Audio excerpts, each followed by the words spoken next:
I'm older than Black Pepper.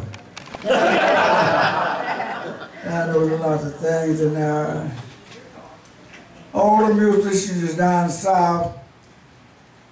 I come out the Mississippi Delta. In the middle of the Delta, shore of Mississippi, in the middle of the Delta, Clarksdale, and on down to Cleveland and to Shaw and Greenville on the riverside. I traveled all over, and I know all the musicians. Big Joe Williams, he started me out to play. And I used to play with the Memphis Jug Band. And Son Burma, Dewey, B. Walter Horton, and Will Shea, all those guys. I played with them when I was young. I was around 21, 22. And I played with Robert Johnson when I was 22 years old. 1937, I was 22, and he was 26. He's born 11, I was born 15. That's right. Wow. And we played together. All of us, 37, we played together, and 30, he died in 38. He didn't die when he got paused. He was going with a man's wife at the club where he was playing at, and the man got old to it. He was going with his wife. Now, he was living in a little town called Greenwood, Mississippi, and I was living in town, too. And the man run the club, his wife's sister lived there in Greenwood. And every Monday morning, she had to go out to see her sister, but she go out to see him. And you know,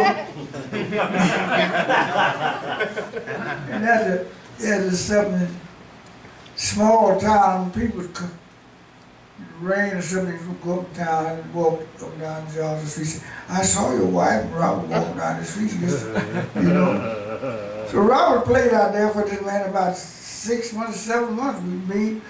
Me and Sonny Boy, number 2, used to go out there and play with him all the time. Sonny Boy Williams, Rice Miller, Sonny Boy number 2. We played out there. And Tony McClellan, we all around Greenwood. You was a little young. You would come to Greenwood too. You was strong. You would come to Greenwood too. Yes. So we all know each other. So Robert, he got paused that Saturday night. The man gave his waitress the whiskey to give Robert, so she didn't know what she'd give him. She'd give him, because Robert crazy about 2 things, whiskey and women. He's crazy about them 2 things. But he was an easy musician. He didn't like a lot of music, cussing, going around. He was easy going. He played the blues hard. He liked whiskey and women. He liked that. And that was his life. Started messing with the man's wife. And back at that time, the man didn't want to shoot him or kill him or nothing like that. He didn't want to go to the penitentiary, the state penitentiary, Parkland Farm. He just gave his waitress the whiskey. She didn't know what she was getting. He drank it because he loved whiskey.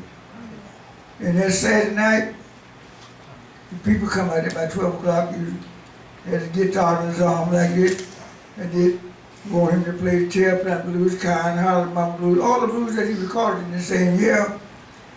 And people found out that he was sick. He said, well, I believe he is sick.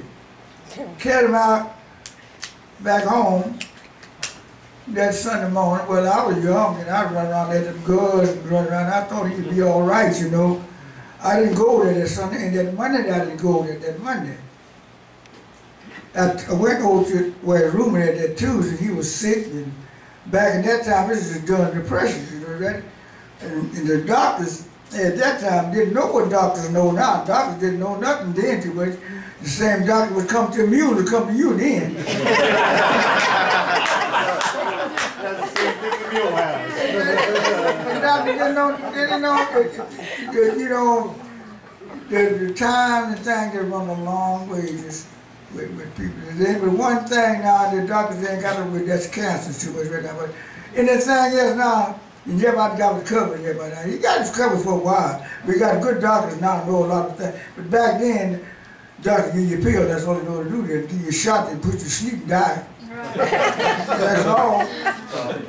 Yeah, they didn't know too much then, but and that was in the Depression, so Robert couldn't get that at the time. And we would give him soda water and salt and stuff to make him heave up this stuff, you know, make it break. Robert died on a Wednesday, the 16th day of Wednesday, 1938, in the bed on a Wednesday, because he wasn't embalmed. His sister come on a Thursday and had him dug up on the Thursday and put him in the casket. The sister worked in Chicago, had a little job. And back in that time, $200 give up for a person a good burial back in that time. She went and dug him, had him buried again. So me and Michael go down there a lot of times, go to the church where he's buried at.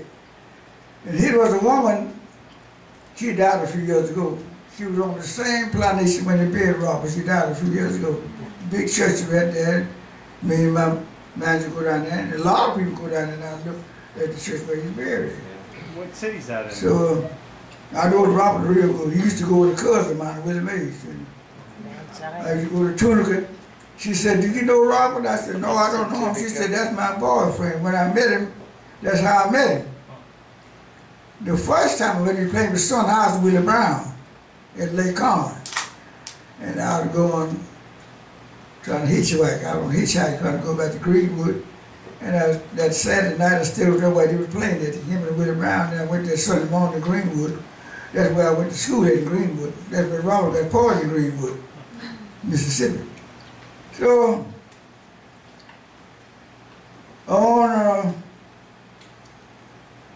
he was buried, everything was over with. So I know a lot of things about Robert a long time. I used to play with him. The conversation that we talk about him, I know him. And so he's come from his son, them down there, I think down Hazelhurst. And I played a festival about 3 years ago. His sons them down there now. They're doing good. And this guy in Greenwood called him, he's from out here too. He's got all the Robert Johnson stuff, all this stuff. He's doing good over Robert Johnson stuff. Michael, what's your name here? Steve Levere. Steve Levere. He's still out there. He got all, he doing good over Robert Johnson stuff. Yeah. He got everything in it. And his sons come in on and found out, well, they dipped in on the money. He made more money off he was dead than anybody I know about. So I was fortunate enough to come around and living long enough to tell the people about it. I know of a lot of people. I know Charlie Patton. Wow. Charlie Patton died in 1934. I was 19 years old. He died in Hollywood, Mississippi. And his woman, Bertha, me and her was the same age. She was 19, I was 19. He was 46 when he died. He was 46 years old. Charlie Patton was 46 years old. I know when he died. He lived with his uncle Sherman Patton. Sherman Patton was his mother's brother. That was his uncle. He lived with his uncle at Hollywood. And the last recording Charlie done for H.C. Spears, Jackson, Mississippi. Oh man, H.C. Spears, he recorded for him. Thomas Johnson recorded for him too, all of them. He had got cut on the neck. And Charlie's last recording he done, it wasn't like the first stuff he done. He had a lot of stagger in his voice when he was recording. And he died from that. He caught pneumonia from that cut. And he wasn't 46 years old when he died. But he was a hell raiser. He used to break up his own dances. I'm going to tell you something that I know. Charlie would get drunk and break up his own dances. Yeah, he would. Joey would do the same thing. He'd get drunk. Joey used to try to gamble and couldn't gamble. The people take his money, they didn't want to fight. If you got gamble, you gamble, lose or win. If you lose, you done lost your money. What you want to fight about? Yeah. Joey, you get drunk on the fight because you get to lose. Anybody got to do with that? Oh, no. I learned how to play guitar on the Joey because I could play some, but after he learned me how to play, it's a long thing. And he came to New Orleans. Went down to New Orleans, I played down there, and he started getting drunk. He met a woman down there. Her husband worked on the boat, had a lot of nice suits and things that he could wear. Something he wasn't used to wearing, the most beat out khakis.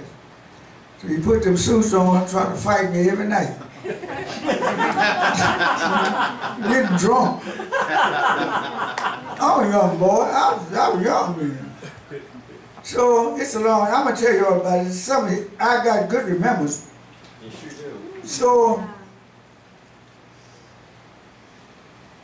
this Saturday night we got high and drunk. So that Monday morning, Joe still clowning going on. So that I slipped off and left him that Monday morning. He was drunk in the bed asleep in New Orleans. In New Orleans. I come down the coast. Biloxi, I come in the Biloxi, past Christian, past Street, right out of New Orleans. I was walking and trying to get back to Greenwood where I was raised. I didn't know nothing to do, young boy. Had my guitar swinging on my shoulder, hitchhiking. So when I got to this bridge, the people had a nets with meat in the nets, let it down in the bay, and the crowd would go up in the nets and bite the meat and raise them up out the net. He said, that's the boy with the guitar. So, hey boy, can you play that guitar? I said, a little bit out of it. I was bastard, didn't know how to get back home. I said, a little bit. He said, hit me a tune. I started playing my guitar, turning around and breathing, acting like Joe anointed me. He started chunking me nickels and dimes. I said, I don't think I need Joe.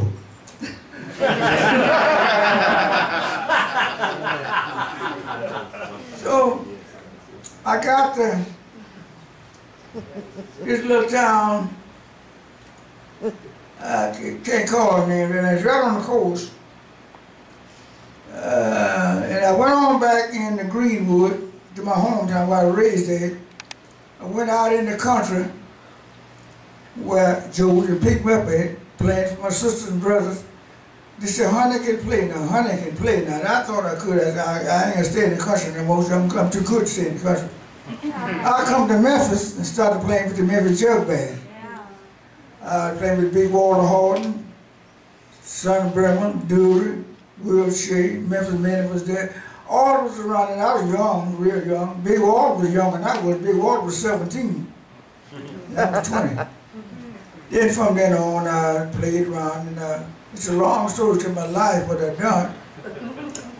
And in 42, I jumped and I recorded for the Library of Congress in 1942. I done 14 sessions for Ellen Loback. Then I recorded for Sam Phillips in Memphis.